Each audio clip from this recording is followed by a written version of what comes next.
Eu vejo uma igreja onde as pessoas são transformadas em filhos de Deus. Eu vejo uma igreja onde servir a Deus e as pessoas é o nosso propósito.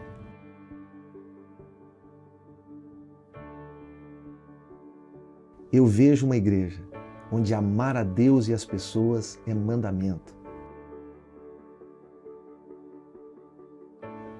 Eu vejo uma igreja onde todos nós somos uma família que cura famílias. Eu vejo uma igreja onde existe esperança para os feridos. Eu vejo uma igreja onde religiosidade não combina com o Evangelho.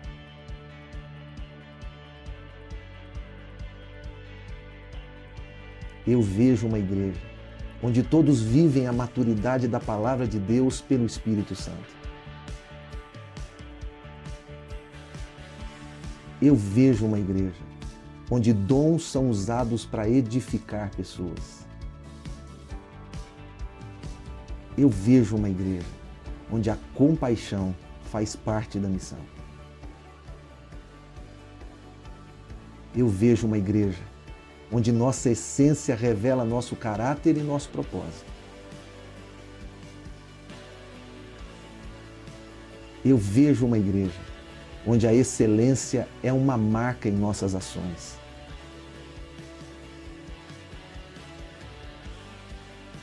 Eu vejo uma igreja onde nossas crianças crescem amando a Deus e aprendendo os valores do reino de Deus.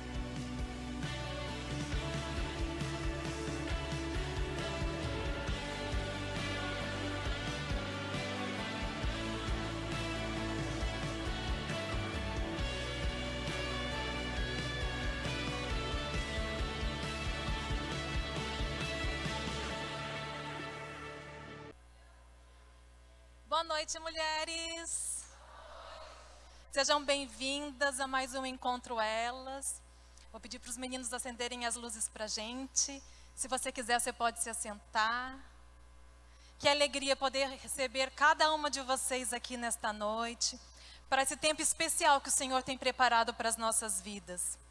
Hoje é um dia especial, nós estamos celebrando o Outubro Rosa.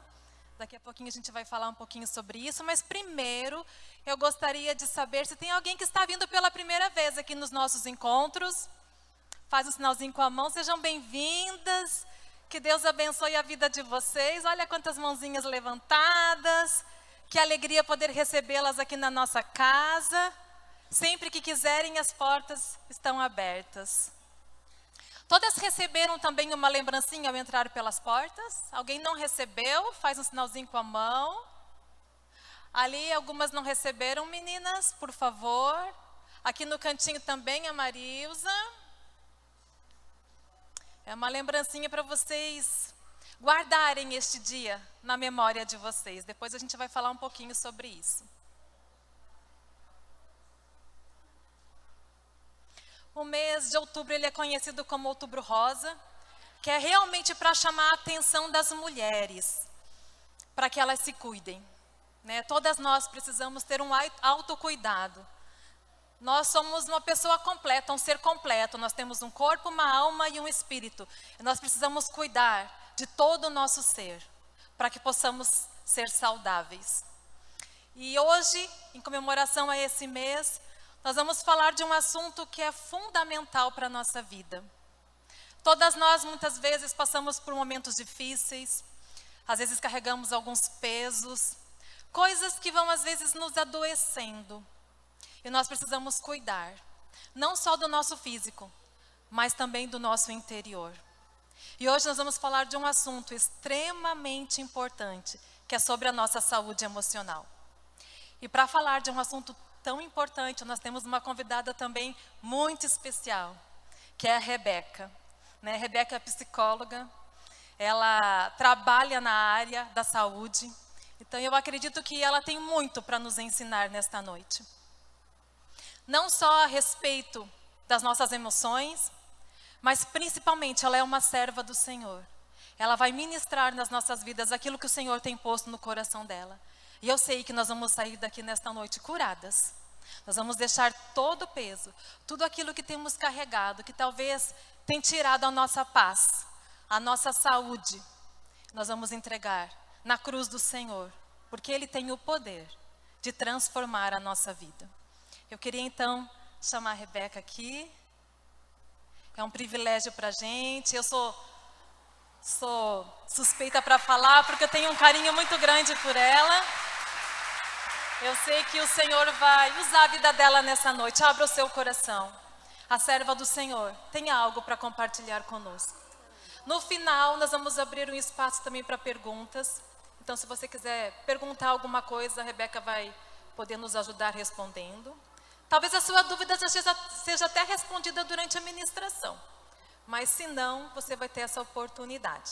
Tá bom? Seja bem-vinda. Amém. Obrigada. A paz. Que gostoso ver um monte de mulher reunida numa segunda-feira. A gente, enquanto mulher, a gente sabe o que significa, né? A logística que significa estarmos aqui hoje. Não é tão simples assim. E isso me enche o coração de muita alegria. Né?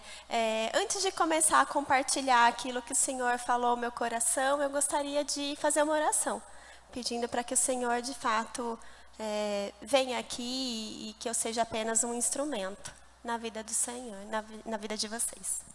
Ó Deus, muito obrigada, Pai, por teu cuidado na minha vida e na vida de cada mulher que está aqui. Eu te louvo, ó Pai, pelo privilégio que temos de poder contar com o Senhor, de poder saber que o Senhor é um Pai amoroso, é um Pai zeloso, é um Pai acolhedor e que nos ama, independente de quem nós somos, e que está disposto a colaborar, a ministrar aos nossos corações, para que possamos estar cada dia mais próximas do nosso alvo, que é Jesus Cristo. Nos ajude, ó Pai, a entendermos o que o Senhor tem hoje para as nossas vidas. Ministre, ó Pai, aos nossos corações e que eu seja, em nome do Senhor Jesus, apenas uma boca, ó Pai, para ministrar aqui. E é no nome do Senhor Jesus que eu oro. Amém.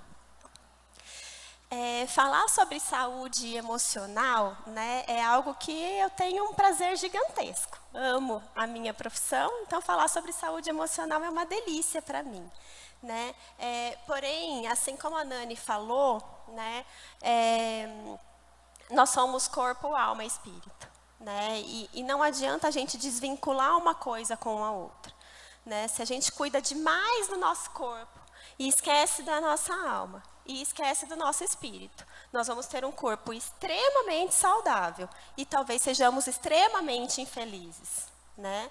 Assim como se a gente cuidar muito da nossa alma e do nosso emocional, se a gente não entender que Deus é quem pode ministrar aos nossos corações para ir nos mostrando quais são os pontos em que devemos ir melhorando no nosso processo de santificação, também não seremos totalmente felizes. Então, assim, é um conjunto de fatores.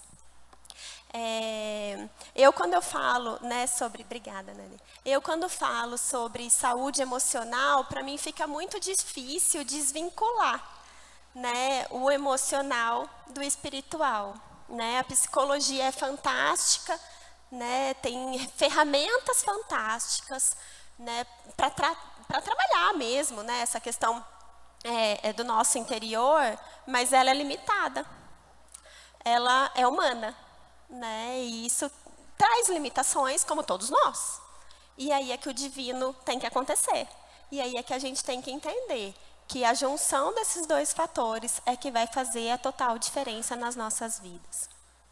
Quando falamos de saúde emocional, né, e conversando um pouquinho com a Nani sobre o que exatamente, né, ela gostaria que a gente trabalhasse, e aí, assim, a palavra ansiedade vem à tona, né? Então, não sei se vocês acontecem isso, mas a ansiedade faz um pouco de parte da minha vida. E eu acredito que da vida de vocês também, porque é assim que a nossa rotina, né, muito pesada, muito corrida, e todos os afazeres que temos que fazer, e todas as tarefas que temos que cumprir, e todas as demandas internas e externas que nós temos, nos traz esse processo, né, que é chamado hoje de ansiedade, a depressão, que são as doenças do século, como está sendo colocado, e infelizmente isso é real. Então eu queria falar um pouquinho sobre esse processo da ansiedade. Né? Por que isso acontece com as nossas vidas? E, biblicamente falando, de onde surgiu isso? Né? A ansiedade, assim, eu entendo que ela só é possível a gente combater com um processo. Então, assim, infelizmente, eu não tenho uma formulinha mágica, sabe a receitinha de bolo? Dorme 8 horas, faça exercício e caminhe durante 30 minutos todos os dias e a ansiedade não vai acontecer na sua vida. Infelizmente, não é assim que funciona. É um processo, é uma luta interna contra as demandas que nós temos internamente. Mas quais são essas demandas? E por que desse processo? Quando eu falo em processo, vou pegar minha colinha aqui, mas quando eu falo em processo, me vem à mente o primeiro grande processo que a Terra vivenciou, que foi a formação dela, né? Como que é lá em Gênesis 1? No princípio, criou Deus o céu e a terra era como? Sem forma e vazia. E aí vai, no primeiro dia haja luz, e houve luz. Né? Foi apenas Deus falar, veio a luz. O segundo dia foi a mesma coisa. O terceiro dia foi a mesma coisa.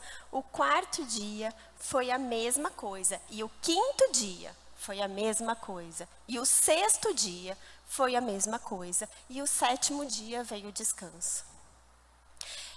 Deus trouxe para a gente grandes ensinamentos, como tudo na Bíblia, né, através disso. Ou seja, o que é? Deus não é possível para Ele fazer assim, ó, e tudo ser feito? Ele tem esse poder. Por que Deus escolheu, em sua perfeição, fazer uma coisa de cada vez?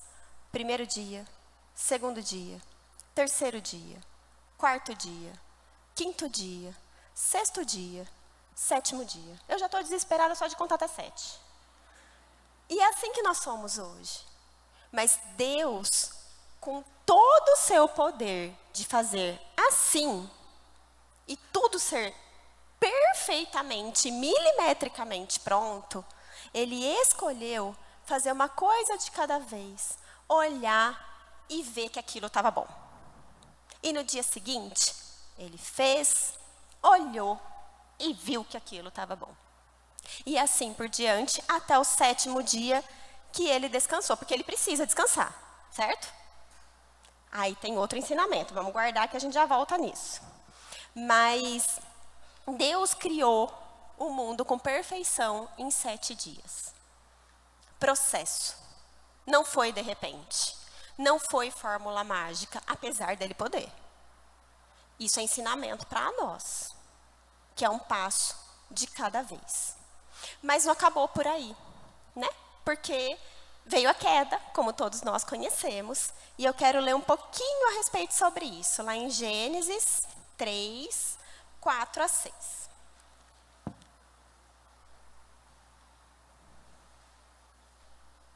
E diz assim, Gênesis 3, de 4 a 6.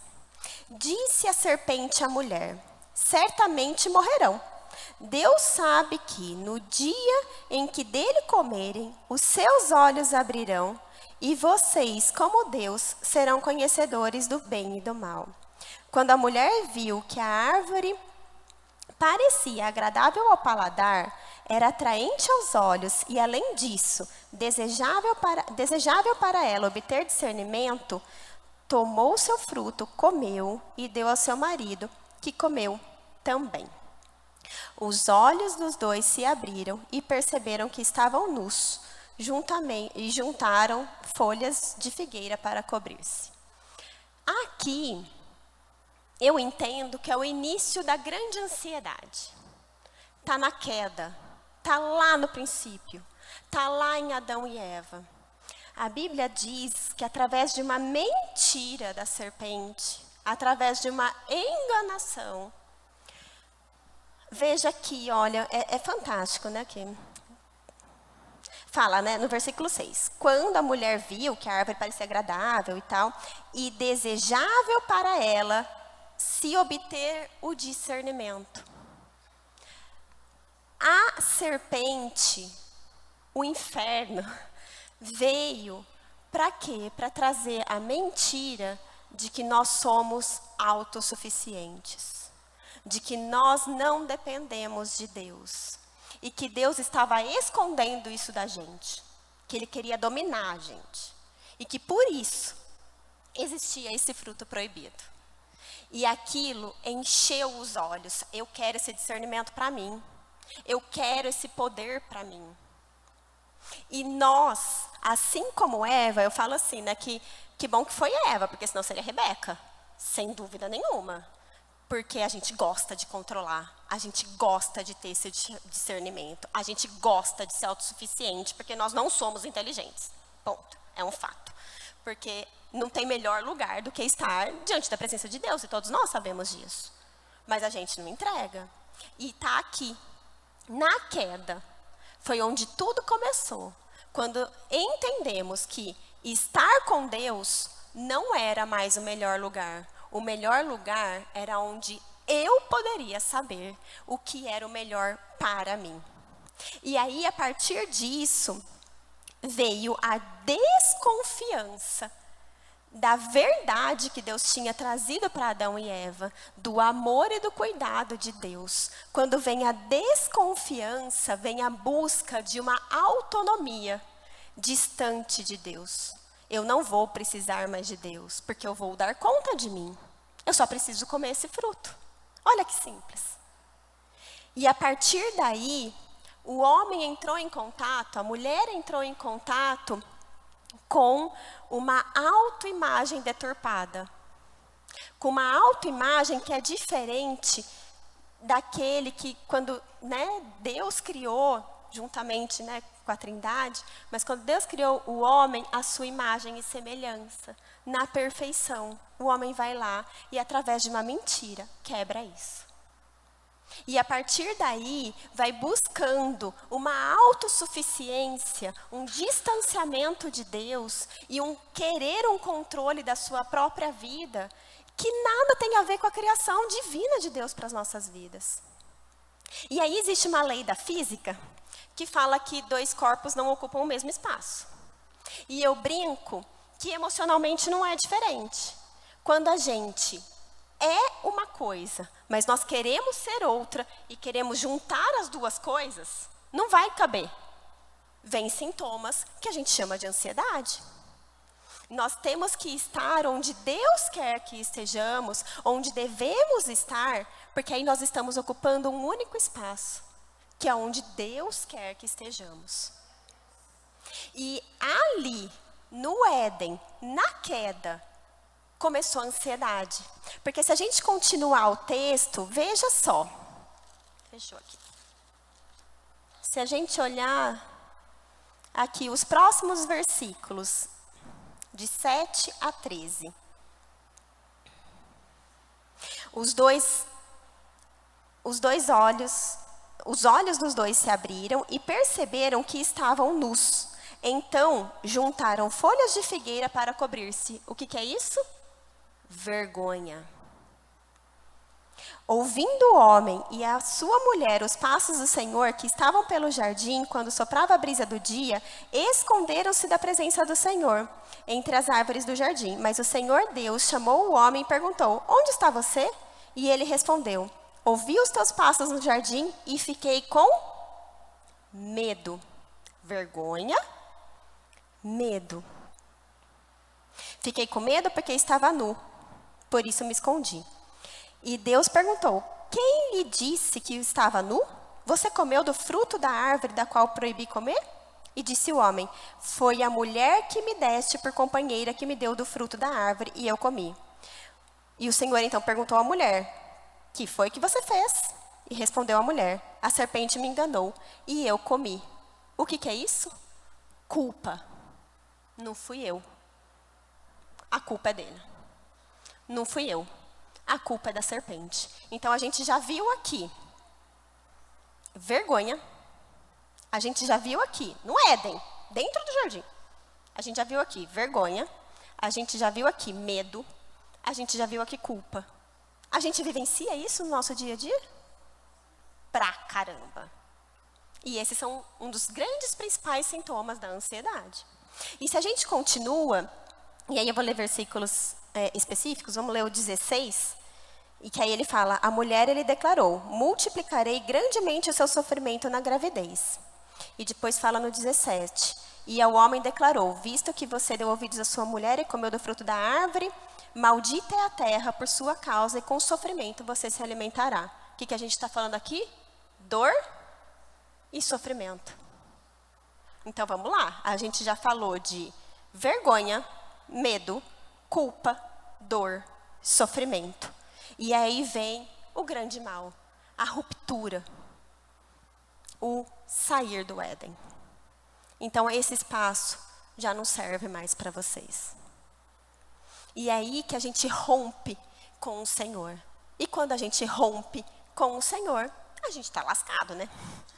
Não é possível viver bem distante do Senhor, porque nós não fomos criados para isso. Nós fomos criados para estar próximo. Adão e Eva estavam nus e não sabiam. Eles não se davam conta.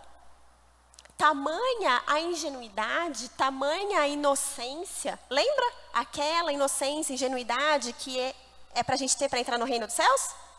Era essa que Adão e Eva tinham. Caminhava com o Senhor todos os dias. Mas isso não era suficiente, porque eu quero ter o domínio da minha vida. E aí, quando a gente quer ter o domínio da nossa vida, sinto muito, a ansiedade vai acontecer. E aí, esse rompimento com o Senhor gerou a ausência de paz. O que é ausência de paz? Caos. A ausência de paz é ansiedade. A ausência de paz é o passar mal.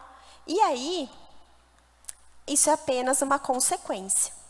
E o que a gente precisa entender é: o único que pode restaurar essa paz não é nenhum psicólogo, apesar de colaborar nesse processo. E muito pode sim, mas não é nenhum psicólogo, não é nenhuma medicação, é o Senhor. E a gente vai comprovar isso lá em Isaías. Isaías 26, 3.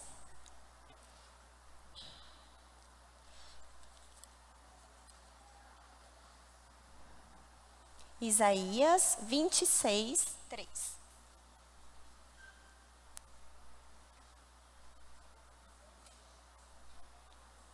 Que fala assim: tu, Senhor, guardarás em perfeita paz quem? Aquele cujo propósito está firme, porque em ti confia. A paz vem do Senhor. E vem em quem está com o propósito de vida firmado no Senhor.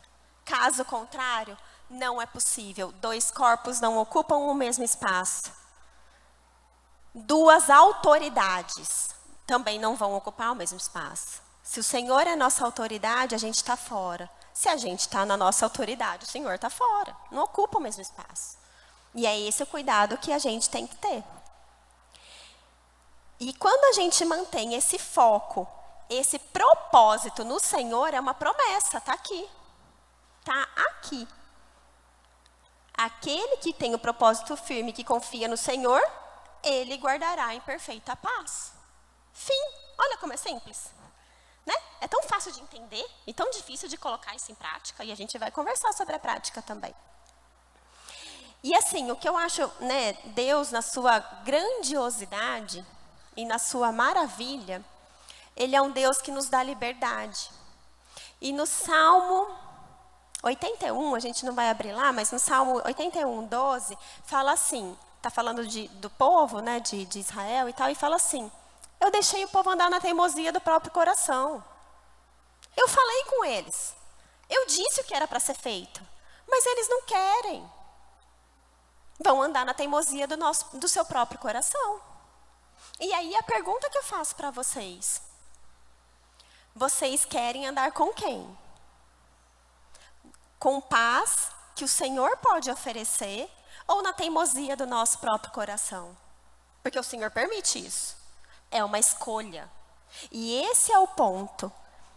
Para a gente combater o nosso caos interno, para a gente entender que o caos não tem a ver com o meu controle, eu tenho que parar de ser teimoso. Eu tenho que parar de ter um relacionamento de adolescente com o Senhor. A gente tem tanto adolescente teimoso dentro de casa, né? Porque pela idade que eu estou vendo aqui, eu tenho certeza que tem muitos adolescentes aqui difíceis de lidar. Será que nós não somos assim com o nosso pai? Será que a gente não é teimoso daquele jeito? Mas eu tenho crianças, né? Eu tenho 2 meninas de 7 e 9 anos. Não são adolescentes ainda, mas já são bem teimosas. Então, assim, vira e mexe, eu tenho problemas com ela. Mas, mamãe, eu quero chocolate. Agora, 10 horas da manhã. Eu quero chocolate agora, antes do almoço. E a minha resposta é não, mas eu quero chocolate, mamãe. Será que a gente não é assim com Deus? Mas eu quero, Deus, eu quero. Poxa vida, sou tão legal. Vou na igreja, oro, jejuo. Por que o Senhor não me dá? Não é isso que a gente olha os nossos filhos e fala: caramba, eu estou oferecendo o melhor para você, criatura. E será que não é esse o relacionamento que a gente está tendo com Deus? Um relacionamento birrento de adolescente? Porque eu quero, porque eu estou com vontade e porque eu sou legal. Será que não é assim? E é esse o olhar que a gente tem que ter internamente. E a gente tem que entender que Deus nos dá liberdade. Sabe por que Deus nos dá liberdade? Porque Ele quer ter um relacionamento consciente com a gente.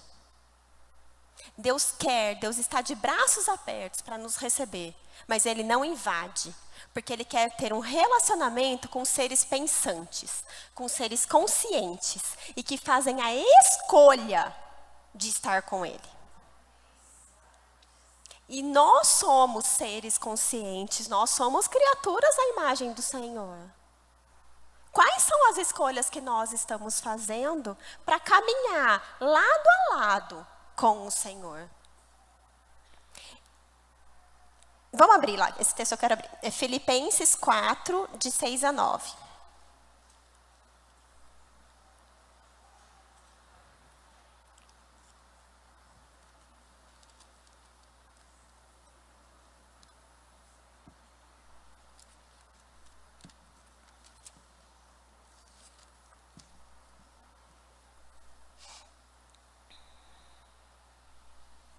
Filipenses 4, de 6 a 9.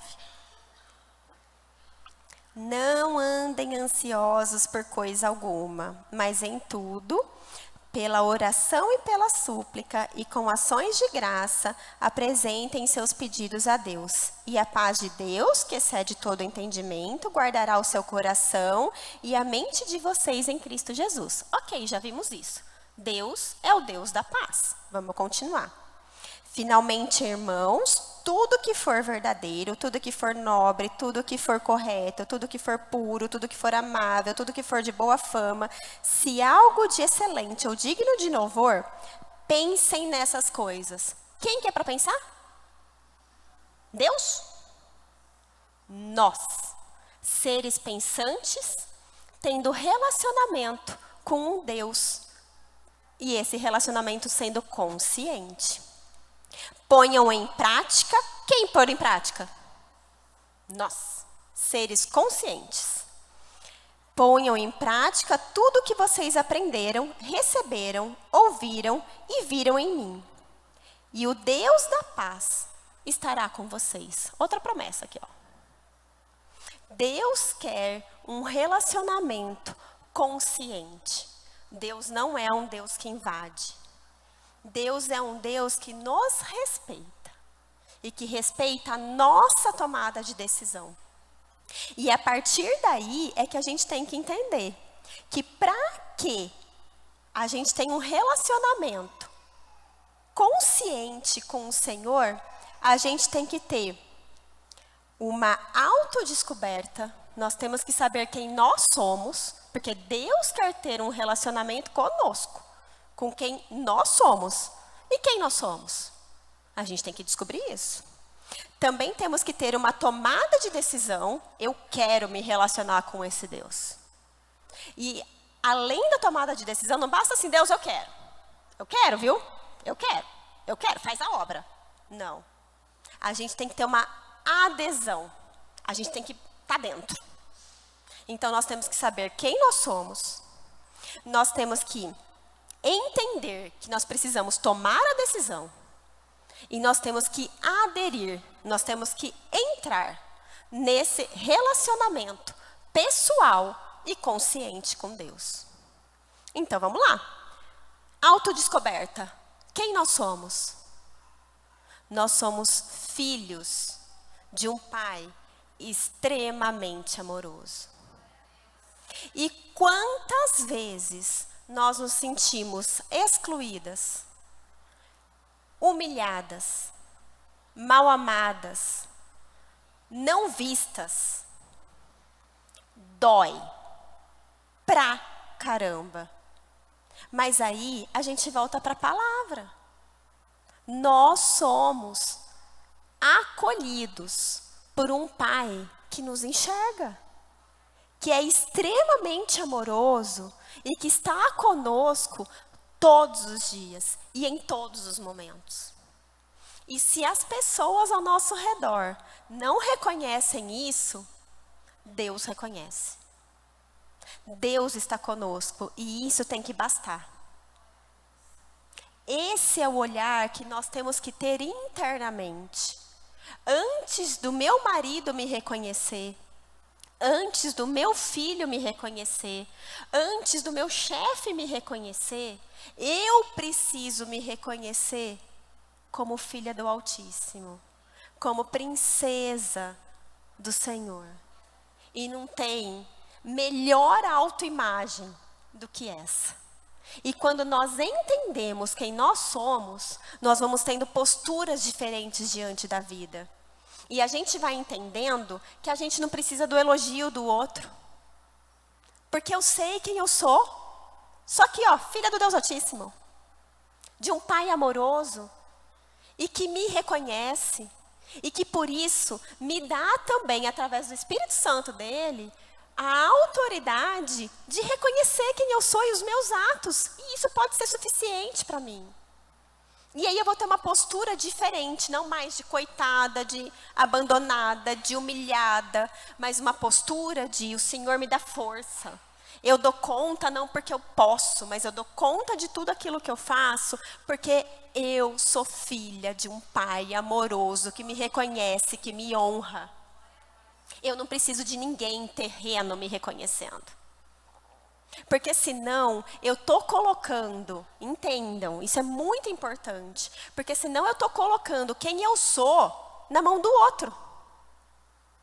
Se o outro não me reconhece, e por isso eu não me enxergo, e por isso eu me sinto humilhada, e por isso eu não me sinto vista, peraí, então quem eu sou tem a ver com o outro? E com a maneira como meu marido, meu filho, meu chefe me enxerga? E Deus na jogada, onde é que fica? O olhar que o outro tem a meu respeito vale mais de quem verdadeiramente eu sou, que é um filho do Senhor, de um Pai acolhedor, de um Pai que me ama, independente de quem eu sou. Ele não ama o nosso pecado, mas Ele nos ama independente de quem nós somos. E é essa autoimagem que nós precisamos ter antes de qualquer coisa. Não podemos, e isso assim, em nome de Jesus, Senhor, crave isso nos nossos corações.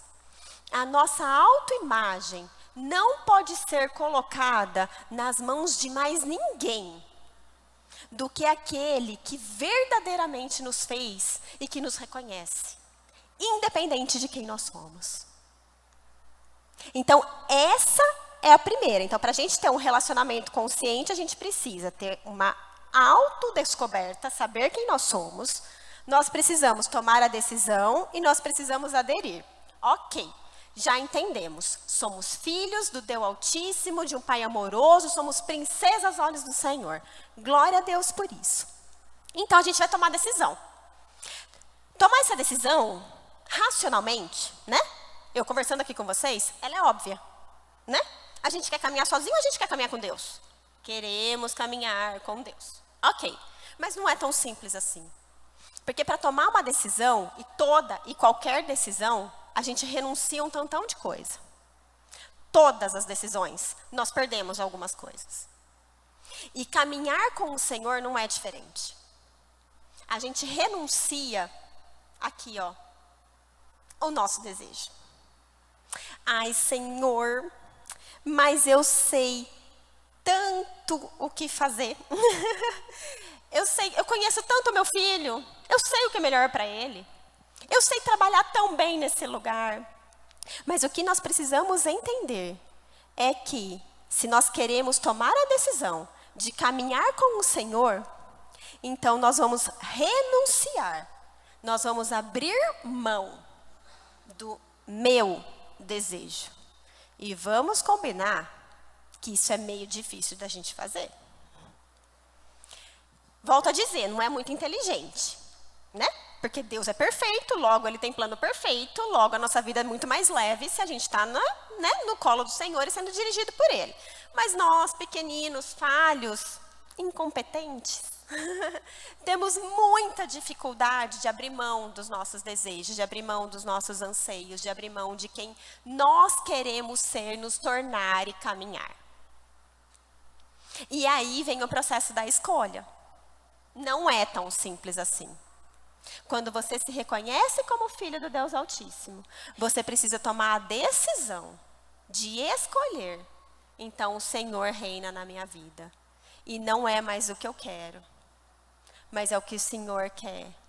E aí eu abro mão do controle da minha vida. Lembra do Éden?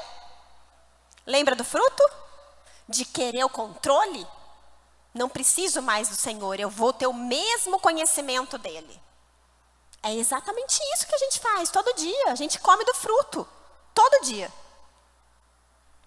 Quando a gente não abre mão de entregar verdadeiramente a nossa vida, dos nossos filhos, do nosso trabalho, do nosso casamento, a gente está comendo do fruto. E a gente está dizendo, eu sou detentor da sabedoria. Eu dou conta. Eu sei o que é melhor. E aí, para a gente ter um relacionamento verdadeiro, íntimo e consciente, a gente tem que tomar a decisão de que, ok, Senhor, não sou mais eu, mas é o Senhor. E aí vem o terceiro passo. Então, vamos lá. A autodescoberta, somos filhos do Senhor. Tomar a decisão, abrir mão dos meus desejos, renunciar aos meus desejos e meus pensamentos. E aí vem a adesão, que é caminhar com Cristo. E aí, caminhar com Cristo é pagar o preço da nossa escolha. Mas é um preço bacana, sabe por quê? Porque o fardo com o Senhor é leve. E quantas vezes o nosso fardo está muito maior do que nós podemos pensar em carregar? Então, a gente tem que voltar aqui atrás. Será que eu renunciei? Será que eu tomei a decisão mesmo de caminhar com Cristo? Ou será que eu estou comendo do fruto hoje, ao entender que eu dou conta da minha vida? Aí, a ansiedade vem. Porque vem a vergonha, o medo, a culpa, a dor, o sofrimento. Lá do Éden. que nós hoje, aqui, continuamos repetindo essa situação. A gente tem que entender assim, mas Rebeca, você fala isso com essa calma, sou super calma, viu gente? Pergunta para o meu marido e para os meus filhos. Como eu sou doce. Não é verdade. Eu também não sou calma. Eu tenho uma tendência muito grande a ser controladora, muito grande. E eu sou boa nisso. E é difícil abrir mão, porque eu mando bem. E é pior. Porque aí eu vou lutando pare a pare com Deus, sabe? Na minha cabeça. Pequena. Deus, eu sei que o Senhor sabe, mas deixa eu dar uma dica. Cara, é verdade, Rebeca. Eu fico olhando para Deus assim, falando, Deus, Rebeca, sério isso, filha? Mas é real, mas a gente tem que lembrar que assim, por pior que seja o que nós estamos vivenciando, o nosso Deus, aquele Pai amoroso, né? Aquele que nós somos filhos, Ele é o Deus que traz vida ao sepulcro. Quando tudo está acabado, quando tudo findou, Ele é o Deus de lá também. Você sabe que eu ouvi, eu era muito novinha, assim, eu devia ter em torno de uns 15 anos, e eu fui para um acampamento e, na verdade, estavam falando sobre família, e até o que foi me dito, né, a pessoa que estava falando inclusive de educação de filhos. Mas eu tomei aquilo para mim. Ela falou que o filho dela, assim, ela estava dando, sabe aquela milésima bronca? Do mesmo ponto? Não sei se isso acontece na casa de vocês, mas na minha acontece. E estava dando bronca de novo, e aí o filho arrependido falou assim, mamãe, mas eu não sei mais o que eu faço, eu tento não fazer, mas eu não consigo. E aí ela teve uma palavra tão sábia para o filho dela, que ela falou assim, que bom que você não consegue. Porque tem um lugar para quando a gente não consegue, que é os pés da cruz. Quando a gente entende que as minhas forças acabaram, o meu controle está ineficaz, eu não estou mais dando conta, tem um lugar para isso, que é os pés da cruz. É no Deus de milagre, é no Deus que traz vida aos sepulcros.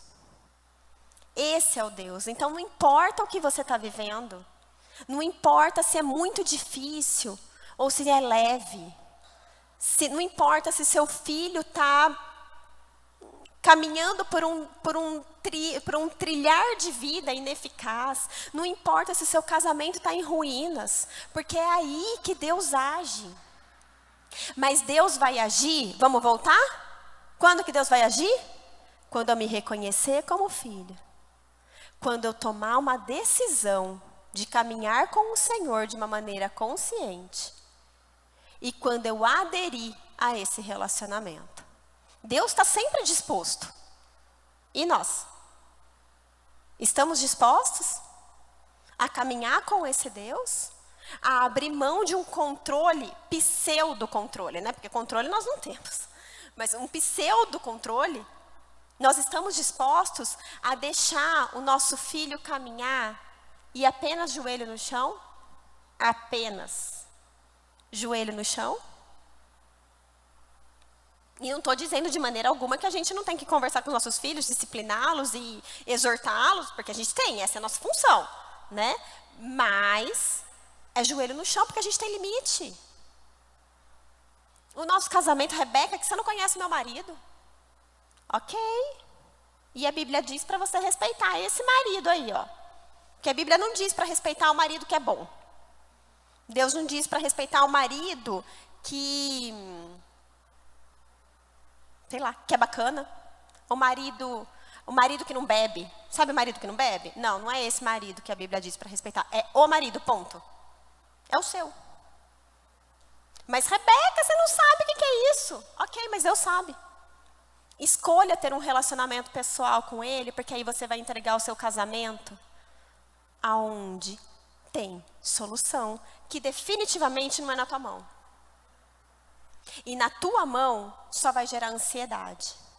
Na tua mão vai gerar vergonha, dor, sofrimento, medo e ruptura de uma relação onde o fardo é leve. É bíblico isso. Se o seu fardo está leve, você está distante de Deus. Fato. Fato. Está pesado? Está faltando relacionamento consciente com o Senhor. Ponto. Busque isso.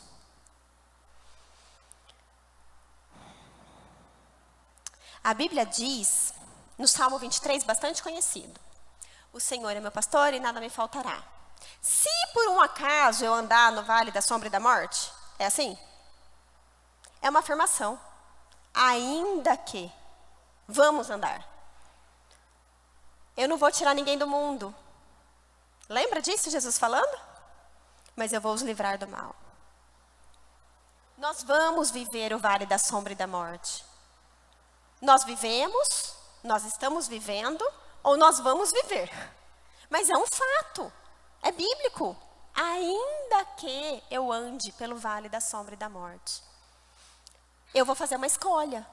Eu vou caminhar pelo vale da sombra e da morte com as minhas forças, lutando com o meu braço, ou eu vou caminhar no vale da sombra e da morte num relacionamento com o Senhor.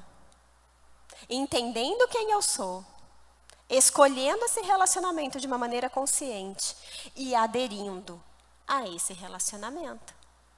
Aí a ansiedade vai embora. É assim que funciona. Porque aí nós vamos estar no lugar onde Deus quer que nós estejamos. Um único lugar. Não vou estar medindo força com Deus. Quando eu meço força com Deus, assim, eu quero que Deus trabalhe na minha vida, mas eu também quero. E aí 2 corpos não ocupam o mesmo espaço. Gera ansiedade. Quando a gente quer enfiar 2 corpos no mesmo espaço, gera ansiedade.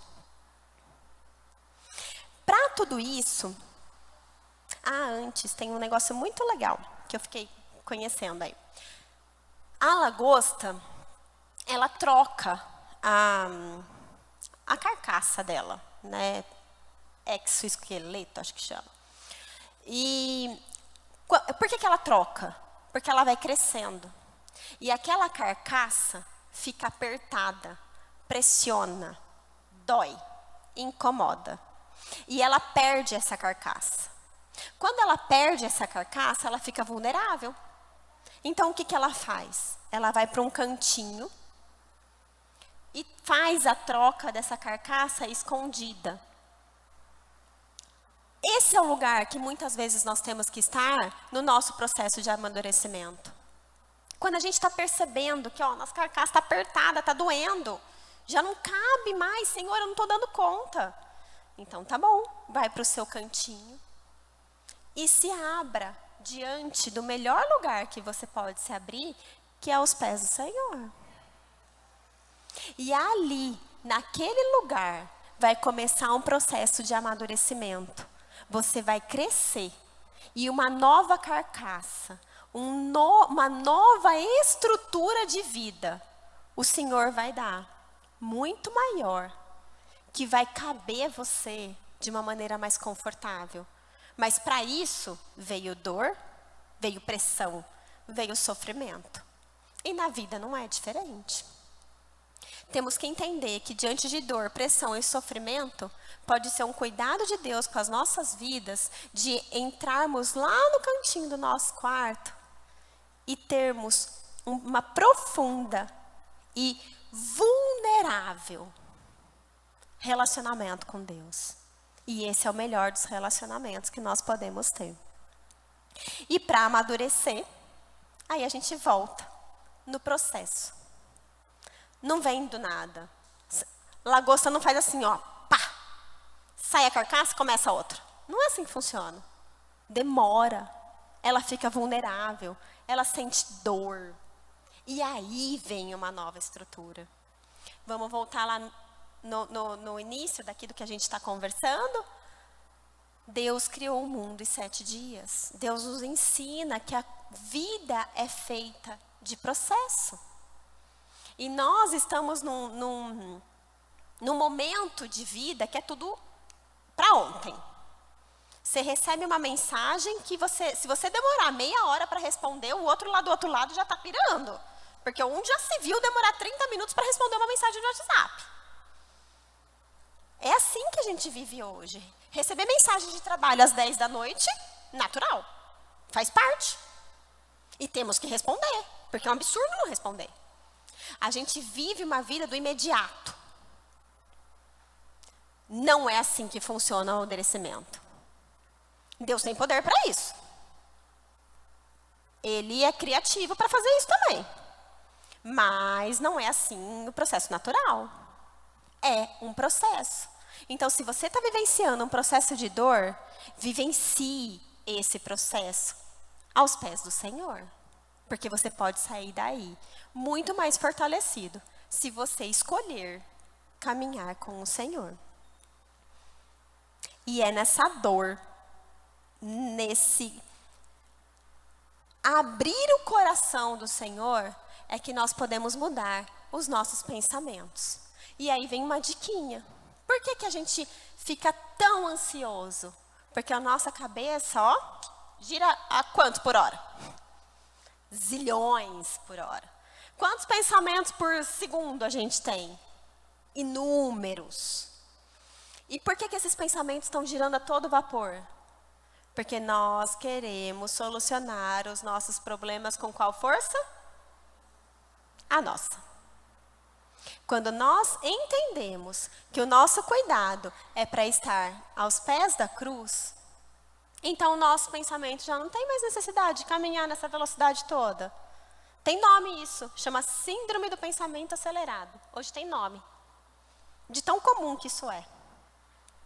E quando os nossos pensamentos estão acelerados, é porque nós precisamos buscar uma nova fonte de pensamento.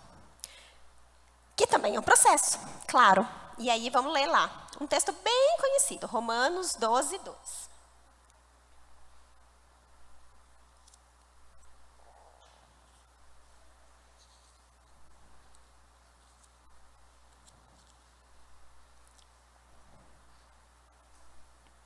Romanos 12, 2.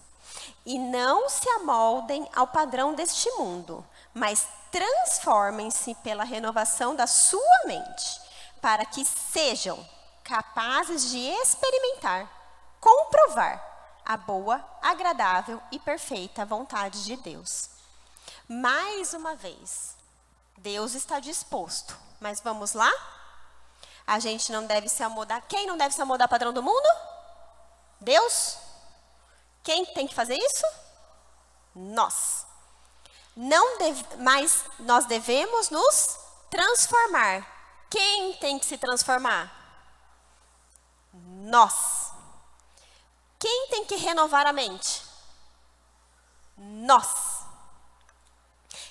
E dessa forma, a gente vai experimentar e comprovar. Não é só experimentar, não. Você vai vivenciar e você vai dizer, é real.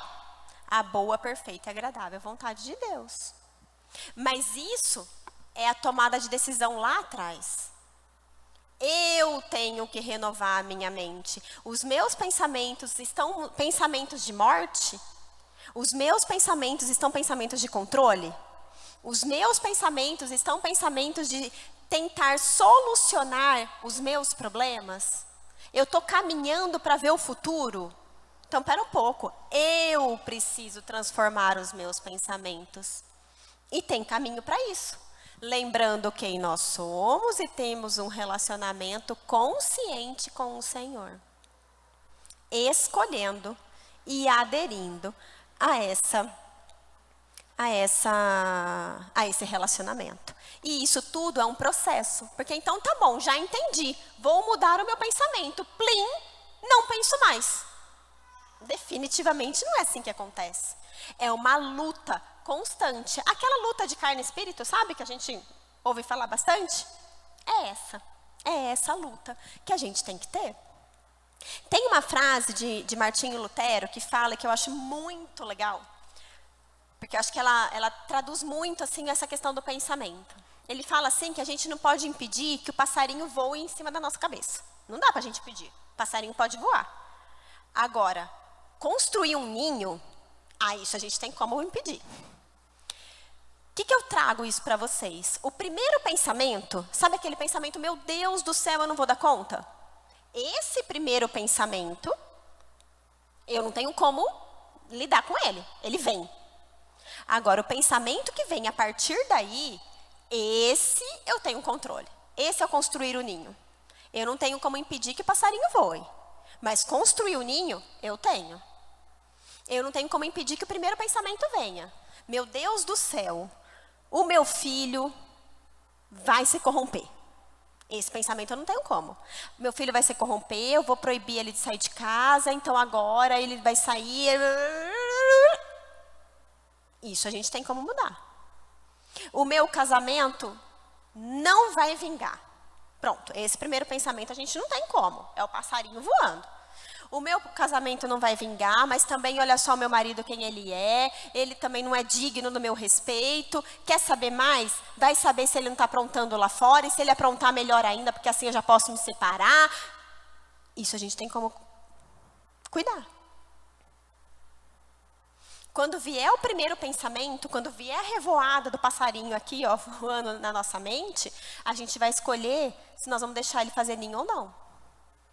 Quando vier o primeiro pensamento, a gente vai escolher se nós vamos colocar esse pensamento aos pés da cruz e, Senhor, olha, esse pensamento está me atormentando, mas eu sei que o Senhor tem a solução para ele. Me ajude a ter a minha mente renovada, transformada. Me ajude a ter novos pensamentos. Me ajude a desacelerar esses pensamentos. E isso sim é uma dica emocional. Isso é emocional o que eu estou falando para vocês. Só que é bíblico. Isso é processo terapêutico. Mas está aqui, na Bíblia. Antes de qualquer Freud, Minutin ou qualquer outro teórico falar. O que a gente precisa entender é, todos nós somos pessoas adultas. E pessoas adultas são pessoas responsáveis por si mesmas. Criança tem o direito de falar, mamãe, eu não consigo. Criança tem esse direito.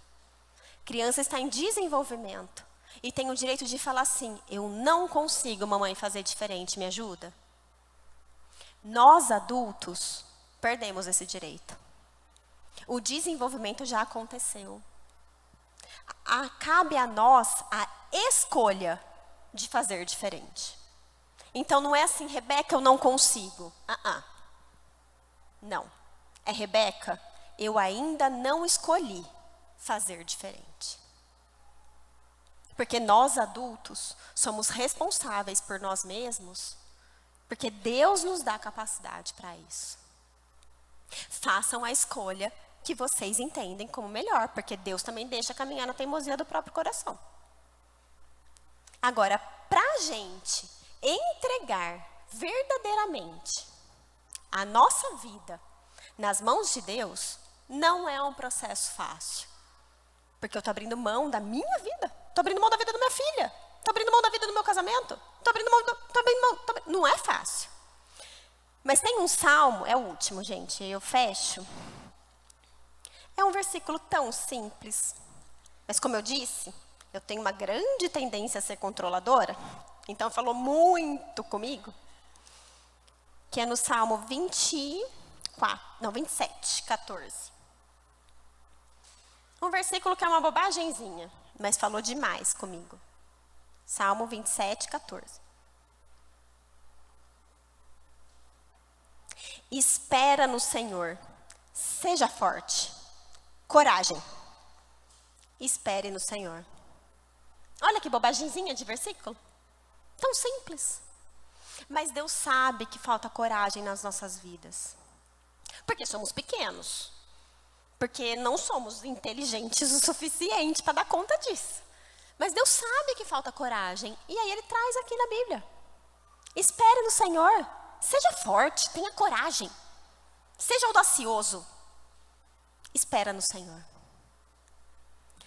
O meu desejo é que assim como eu, porque como eu disse, antes de falar com vocês, Deus fala aqui comigo. Tão pequena, tão frágil, tão irritada, tão descontrolada muitas vezes, como todas vocês, sou eu aqui. E eu preciso de coragem para esperar e confiar no Senhor. Então, o meu desejo é que vocês tenham a audácia, a coragem, sejam fortes e escolham esperar no Senhor. Escolham entender quem vocês são, filhas de um Pai amoroso.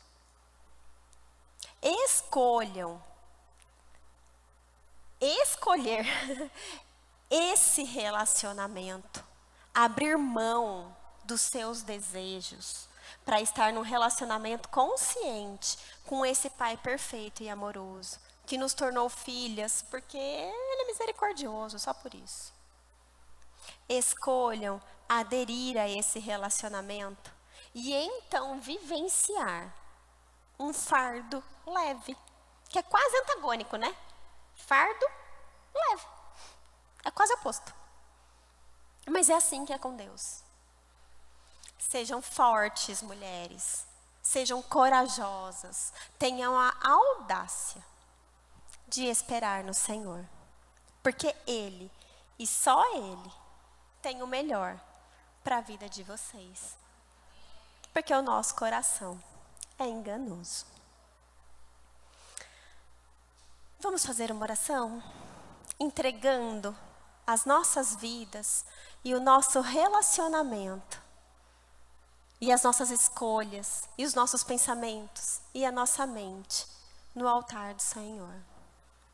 Ó Pai, eu venho nesse momento de uma maneira muito humilde, serva do Senhor, pequena, frágil e errante.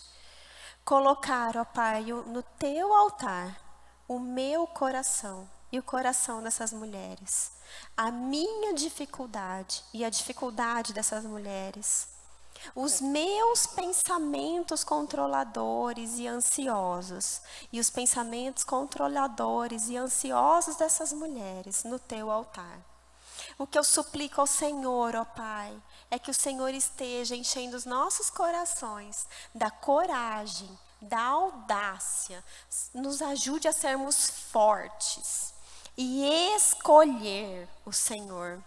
Nos ajude a entender quem nós somos. Nos ajude a abrir mão da necessidade do reconhecimento do outro, porque a minha imagem vem do Senhor. Nos ajude a entender que nós somos pequenos, mas muito grandes, porque somos princesas dos olhos do Senhor e ninguém pode tirar isso da gente. Obrigada, Senhor. Da mesma forma, eu te peço que o Senhor nos ajude, ó Pai, a escolher a Ti, nos ajude a deixar os nossos impulsos, os nossos sentimentos, a nossa necessidade de controle de lado e colocar o Senhor como base da nossa escolha. Nos ajude a termos a coragem de abrir mão desse pseudo-controle que temos das nossas vidas, para entregar verdadeiramente as nossas vidas, da nossa família, os nossos trabalhos, os nossos estudos no Teu altar. Nos ajude, ó Pai, a aderir a esse relacionamento tão leve, tão prazeroso, tão amável e tão acolhedor, e tão distante do caos e da ansiedade que vivemos hoje. Obrigada, Senhor Deus, porque nós podemos fazer essa oração, suplicando ao Senhor uma ajuda nesse sentido, suplicando ao Senhor que o Senhor traga coragem de caminharmos nesse sentido, porque o Senhor é um Pai amoroso e acolhedor, e nos acolhe na nossa fraqueza, Pai. Obrigada porque o Senhor nos permite escolher a Ti. Obrigada porque diante da Tua grandiosidade, diante da nossa pequenez, o Senhor não tem obrigação nenhuma com a gente, mas tem misericórdia.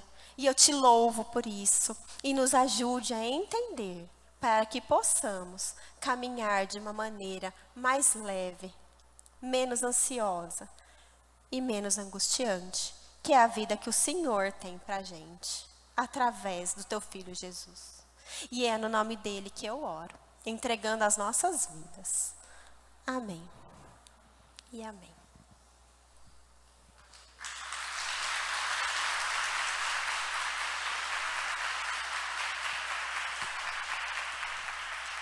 Que tempo abençoado, não é, mulher? Você foi abençoada nessa noite? Podemos trazer ela outras vezes aqui, com certeza. Muita coisa a gente tem para aprender através da vida dela, das experiências que ela tem vivenciado. Uma mulher de Deus para abençoar o nosso coração.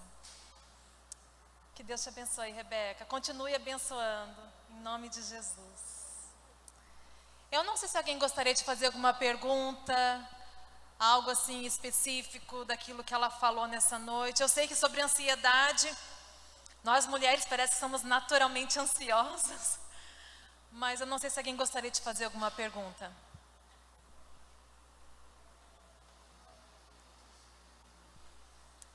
Fer, vou chegar pertinho dela. Rebeca, diante desses dias, assim, do nosso dia a dia, como a gente pode identificar os principais sintomas de ansiedade? E quando a gente perceber que é hora de procurar um profissional para nos ajudar? Os sintomas de ansiedade, eles são muito variados, né? Mas são sintomas desconfortáveis. Então, assim, pode ser um simples taquicardia, fora de hora, né? Tô correndo, me dá uma taquicardia, ok, né? Estou lavando louça, me deu uma taquicardia? Não, tá fora de hora, né? Sudorese nas mãos, principalmente, tremor, tontura. São todos sintomas que podem ter essa questão da ansiedade.